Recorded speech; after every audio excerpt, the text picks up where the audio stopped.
एक बार दो मेंढक दूध से भरे एक मटके में गिर गए। मटके से बाहर आने के लिए वे दूध में गोल गोल तैरने लगे, मगर उनके पैरों को कोई ठोस आधार नहीं मिला, इसलिए छलांग लगाकर बाहर आना उनके लिए मुश्किल हो गया। कुछ देर बाद एक मेंढक ने दूसरे से कहा, मैं बहुत थक गया हूँ, अब मैं ज़्यादा तैर नहीं सकता। वह हिम्मत हार गया। उसने मटके से बाहर निकलने की कोशिश छोड़ दी, इसलिए वह मटके के दूध में डूबकर मर गया।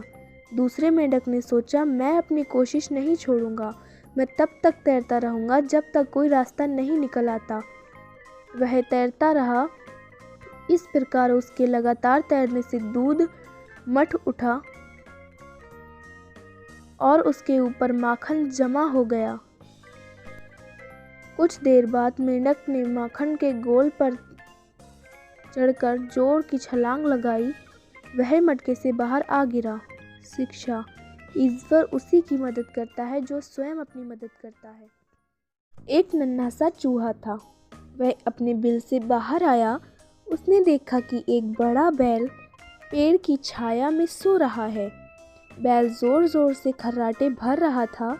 चूहा बैल के नाक के पास गया और मज़ा लेने के लिए उसने उसकी नाक में काट लिया। बैल हड़बड़ाकर उठ गया। दर्द के मारे वह जोर से डकारा। इससे घबराकर चूहा सरपट भागा। बैल ने पूरी ताकत से उसका पीछा किया। चूहा दौड़कर झटपट दीवार के पीछे छेद में घुस गया। अब वह बैल की पहुंच से बाहर था, पर बैल ने चूहे को सज़ा देने की ठान ली थी। उससे गुस्से से चिल्लाकर कहा, अबे नालायक, मैं तुझे एक ताकतवर बैल को काटने का मज़ा चखाऊंगा। बैल ताकतवर था। उसने अपने सिर को दीवार पर जोर से धक्का मारा, पर दीवार भी बहुत मजबूत थी।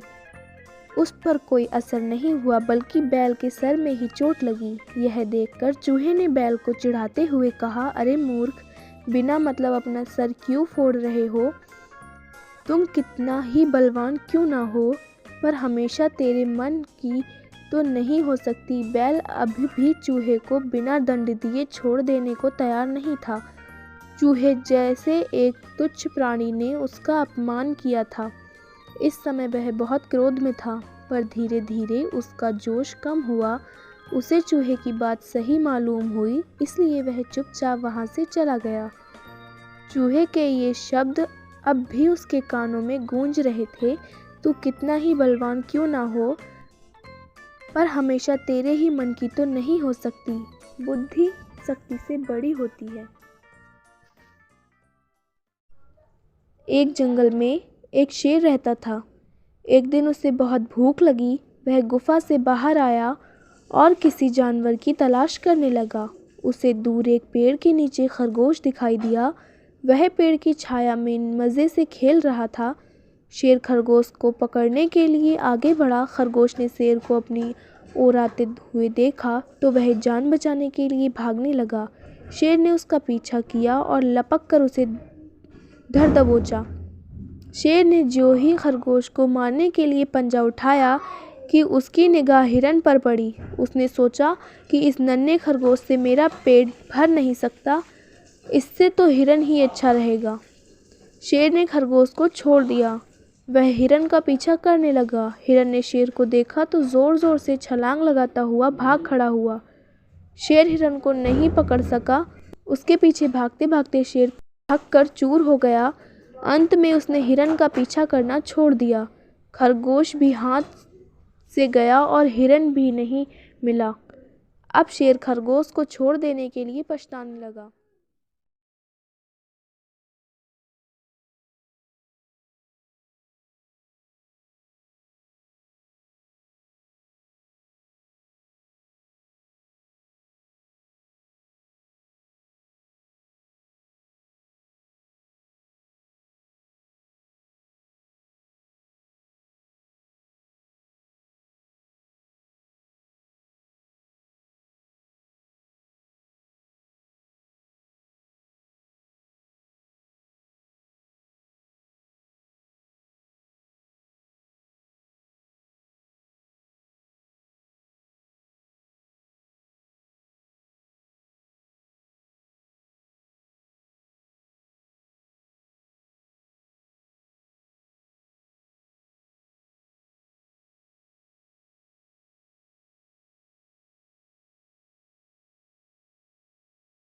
एक जंगल में हाथी और बकरी रहते थे, जो बहुत अच्छे दोस्त थे। दोनों साथ मिलकर रोजाना भोजन की तलाश करते और मिल बांटकर भोजन करते थे। एक दिन में दोनों खाने की तलाश में निकले और चलते चलते बहुत दूर पहुंच गए। उन्हें भूख भी लगी थी और प्यास भी। पास ही उन्हें एक तालाब दिखाई पड़ा। दोनों तालाब के पास पहुंचे और पानी पीकर अपनी प्यास बुझाई। तालाब के पास एक बेर का पेड़ लगा हुआ था, जिसे देख बकरी के मुंह में पानी आ गया। उसने हाथी से अपनी सूंड के द्वारा बेर तोड़ने का निवेदन किया। हाथी ने अपनी सूंड से बेर के पेड़ का तना हिलाया और ढेर सारे पके हुए बेर नीचे गिरने लगे। बकरी बेरों को समेटने लगी। उसी पेड़ में एक चिड़िया का घोंसला भी था। उस समय चिड़िया भोजन की तलाश में निकली थी, लेकिन घोंसले में उसका बच्चा सो रहा था। हाथी द्वारा बेर का पेड़ हिलाने से चिड़िया का घोंसला टूटकर नीचे तालाब में गिर पड़ा, साथ ही चिड़िया का बच्चा भी। चिड़िया का बच्चा तालाब में बहने लगा। उसे तालाब में बहता देखकर बकरी को दया आ गई और वह उसे बचाने के लिए तालाब में कूद गई। बकरी तैरना नहीं जानती थी, वह तालाब में डूबने लगी। हाथी ने अपने दोस्तों को तालाब में डूबता देखा तो फौरन तालाब में छलांग लगा दी और बकरी और चिड़िया के बच्चे दोनों को बाहर निकाल लिया। उसी समय चिड़िया भोजन लेकर लौटी। उसने सारा दृश्य देखा। वह हाथी का धन्यवाद देने लगी कि उसने उसके बच्चे की जान बचाई। उस दिन से चिड़िया, हाथी और बकरी दोस्त बन गए। चिड़िया ने हाथी और बकरी को बेर के पेड़ के नीचे रहने का आमंत्रण दिया। हाथी और बकरी उसी बेर के पेड़ के नीचे रहने लगे। चिड़िया जब भी भोजन लाने जाती तो वापस आकर हाथी और बकरी को उन पेड़ों के बारे में बताती जिनमें फल लगे हैं, जिससे हाथी और बकरी के लिए भोजन ढूंढना आसान हो गया। बेहिल मिलकर खाते पीते मजे से साथ रहने लगे। जंगल के बीच स्थित वट वृक्ष के खोल में कुछ बगुलों का डेरा था। वे वहां वर्षों से रहते आ रहे थे।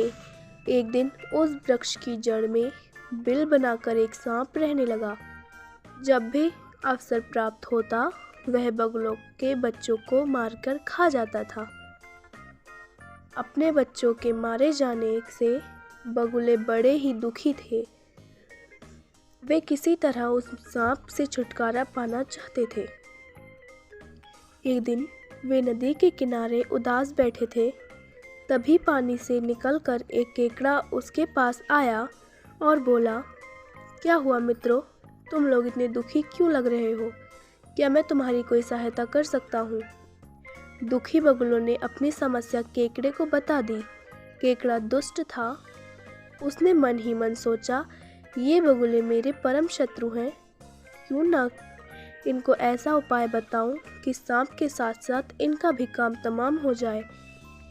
किंतु ऊपर से दुख करने का दिखावा करता हुआ वह बोला, मित्रों, तुम्हारी समस्या सुनकर बड़ा दुख हुआ, किंतु अब तुम लोग चिंतित होने की आवश्यकता नहीं है। मैं तुम्हें एक ऐसा उपाय बताऊंगा जिससे तुम्हें सदा के लिए उस दुष्ट सांप से छुटकारा मिल जाएगा। केकड़े की बात सुनकर बगुले प्रसन्न हो गए और बोले, तो फिर देर ना करो मित्र और शीघ्र हमें वह उपाय बता दो। तुम लोग कहीं से मांस के टुकड़े की व्यवस्था करो। मांस के टुकड़े में से कुछ टुकड़े नेवले के बिल के सामने डाल दो। शेष टुकड़े नेवले के बिल से लेकर सांप के बिल तक बिखेर दो। नेवला उन मांस के टुकड़ों को खाता हुआ सांप के बिल तक पहुंच जाएगा। सांप और नेवले में जन्म जन्मांतर की बैरी होती है। नेवला सांप का काम तमाम कर देगा और तुम लोगों को सांप से सदा के लिए छुटकारा मिल जाएगा। बगुले शीघ्र सांप से छुटकारा पाना चाहते थे। उन्होंने ज़्यादा सोच विचार किए बिना ही केकड़े की बात मान ली। उन्होंने वैसा ही किया जैसा केकड़े ने कहा था। जैसी योजना थी वैसे ही हुआ। नेवला मांस के टुकड़ों को खाता हुआ सांप के बिल तक पहुंच गया और सांप को मारकर खा गया। लेकिन वृक्ष में खोल देखकर वह वहां भी पहुंच गया और बगुलों को भी मारकर खा गया। बगुलों के जल्दबाजी में केकड़े की योजना के दुष्परिणाम के बारे में विचार नहीं किया और मूर्खता कर दी, जिसका फल उन्हें अपनी जान से हाथ धोकर चुकाना पड़ा। शिक्षा: किसी भी कार्य को करने में पूर्व उसके हर पहलू के बारे में अच्छी तरह विचार कर लेना चाहिए।